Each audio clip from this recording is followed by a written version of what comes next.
Chapter 27. Dadzu. I felt pretty weird when I woke up. Me. Grr. Ah, my head hurts. What happened? Why does it smell like green tea? Nezu. Ah, you seem to be awake, Izuku.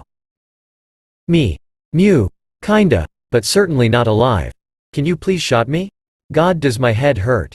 The moment I woke Uo, I had my head up and started looking around, but once I spotted Nezu right next to me and heard his voice, I immediately put my head back down and started to cover my ears. His voice came way too loud and my splitting headache wasn't making anything better. Nezu, whispering, I see. Let me get you something against your headache. Wait, how does he know? I didn't said anything about a headache. Me. HMPF. The chimera quickly grabbed some meds and came closer to me. There was also a bowl with water close to me. Seeing as I couldn't remember how I got in his office, there was only one explanation which I didn't quite liked. Someone knocked me out. Okay, who of these little monkeys knocked me out? I am gonna chew him out. Me. Grr. I slowly stood up, but the moment I did, somehow I felt very dizzy and disoriented, which made me fall back down. Nezu. Slow down there, Izu. Me. Mew. Nezu. You probably are thinking about what happened. I nodded in return and he told me everything and I was left buffed. Never did I know that catnip could have such effect on me, and the kids are really lucky that I didn't kill them. If me attacking them while I was being high was a problem, then imagine Nezu telling me about their punishment, and now I knew that they will for sure fear Nezu more than me. They were made to clean up Ground Beta, which was a huge area as he told me, and explained that they needed to clean everything by hand without their quirk's help. Not enough? Well, they also are suspended from school for a week for attacking an animal that didn't attack them and was rather docile, and got huge problems with their teachers too. Me. Mew. Thank you. Nezu. No problem, kitten. By the way, you may shift back whenever you want. Me. Mew. I looked down and just by my body reaction I knew that Nezu would get what I wanted to say. He was after all the most intelligent being on earth. Nezu. You can't temporarily? Another nod coming from me. Nezu. I see. I assume it has something to do with the wound on your leg. This time I shook my head. That was pure bad luck. Like, come on. You seriously can't expect me to know that someone will be shooting a gun up into the sky while I was running and jumping over that alley. It sounds so ridiculous too. Like that is just bad luck. Nezu. Something with the drug ring then? How the hell do you know? Oh wait. That's Nezu after all. He knows everything. I really should stop getting surprised by him. My sudden reaction of looking at him gave him everything he needed to know, and he also decided to pet me while offering me the ball of water and then showed me the meds that were still in his paw. Nezu. Here you go. I took them carefully as not to bite him or even injure him, and immediately drank some water too. The thirst was really getting to me by now. After that I stood up and started stretching a little bit. A blanket fell down from me and I saw that it was a really fluffy one too. You took care of me while I was out?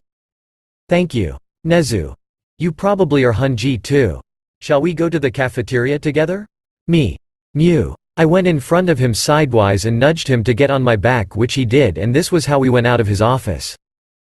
All students that saw us immediately backed away. A cheetah and a chimera, that was certainly a thing out of a nightmare. However, I enjoyed it quite a bit, and he also petted me the whole time he was on my back. Once we arrived at the cafeteria, I could smell the cleaning utensils that was used to cover up the scent of blood, but there still were bits and pieces lingering in the air. Nezu. Lunch rush, could you make a steak medium raw?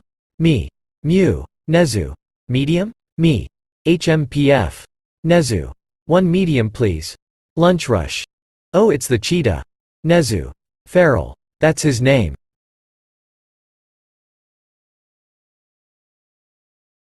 It's Izuku and you know it. Come to think of it, you only call me by my name when no one is around. Do you enjoy letting them in the blue or just the chaos that come after it? I am betting on the chaos. Nezu jumped down off my back and took the plate Lunch Rush gave him as well as a bowl of water and went towards a chair where he sat down. Before that he put the food on the ground right next to him, and what should I say? It is the best food ever. Nezu. No one is stealing it from you. You might want to slow down a bit. Me. Hiss. It was only his paw that came closer to me while I was eating and my animal instincts kicked in. My food after all. Nezu. I wish we found you sooner. What you must have endured the half a year. You certainly did make Sukachi and Eraserhead have a quiet night and let them rest more. Mike. Ah, there you are. I heard some footsteps coming closer, but I was too busy with my meat as to even look up or care who was just coming towards us if I already knew from the smell. It was Mike, and he only stopped right in front of the table just a couple of steps away from me. Mike. Looks like you are enjoying Lunch Rush's godly cooking. You can say that twice. This is just way too good. Nezu. Bring him tomorrow again and deliver him to my office. Mike. I would rather take him to my class and have him with me. Nezu. That was not a question. Mike. And I wasn't questioning you. He is mine and Sho's cat now. So our responsibility. Nezu. But he is an animal for now and thus will stay with me. Mike. For now? What are you talking about? We had RG check on the little fella. He is a pure cheetah with an intelligent quirk. Nezu. If you say so. Mike. Well, anyways, I want him to stay close to me and Sho. Nezu. He will, but for now I would like him to be in my office with me. Mike. Why? Nezu. Is a rat not even able to enjoy some good company? Mike. Nezu. Anyways, it is that or no coffee for your dear husband. Mike. That's torture and you will only get the beast out of him. Nezu. Well then the schwas shouldn't be that hard in the circumstances. Mike. Fine. Nezu. Looks like I'll be seeing you from now on, my dear little kitten. As I just finished my steak, I looked up, liking my mouth and letting out a chirp, not even knowing what was happening in front of me, as the steak was way too good to even think about something else than the melting sensation of the meat in my mouth or the falver. After I was finished, Mike took me home with him and Nezu petted my head when we parted. Mike.